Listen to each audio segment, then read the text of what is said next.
284வது வசனம் இறைவன் சொல்லுகிறான், லில்லாஹி மாஃபி ஸமாவாத்தி வ மாஃபில் அர்ல், வானங்களிலும் பூமியிலும் உள்ளது அல்லாஹ்வுக்கு சொந்தமானது.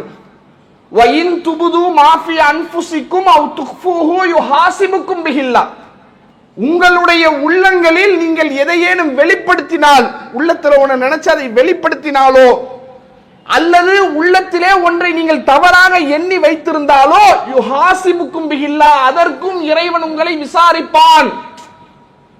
உள்ளத்துல நினைக்கிறல்ல, ஒருத்தரை பத்தி ஒருத்தரை பார்க்கும்போது ஒருத்தர் செயல் செய்யும் போது நமக்கு உள்ளத்துல ஒரு எண்ணம் வரும், ஆனா சொல்ல மாட்டோம், மனசுல இருக்கும், அப்படியே கடந்து போயிருவோம். அல்லாஹ் சொல்றான், உன் உள்ளத்திலே வரக்கூடிய எண்ணங்களையும் நான் விசாரிப்பேன். வசனம் இறங்குகிறது.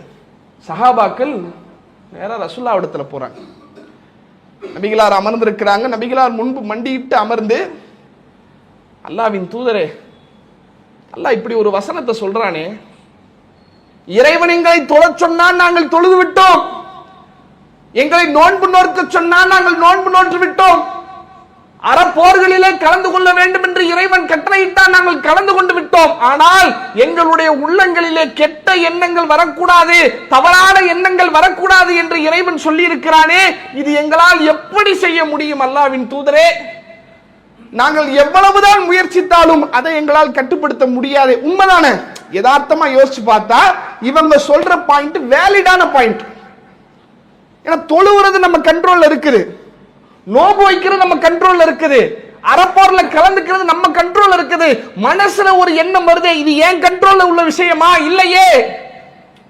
என்னால் எப்படி அந்த எண்ணத்தை வராமல் தடுப்பதற்கான வாய்ப்பு எனக்கு கிடையாதே, என்னால செய்ய முடியாதே, நான் என்ன பண்றது என்று வந்து கேட்கிறார்கள். நபிகள் நாயகம் ஸல்லல்லாஹு அலைஹி வஸல்லம் அவர்கள் சொன்ன அந்த பதில் இருக்கு பாருங்க, அப்படியே ஆட வைக்குதுங்க. ரசூலுல்லாஹ் சொல்றாங்க, இந்த வேதம் வழங்கப்பட்ட யூத கிறிஸ்துவர்கள் இருக்கிறார்களே, அவர்கள் சொன்னதை போல நீங்கள் சொல்ல வேண்டும் என்று ஆசைப்படுகிறீர்களா?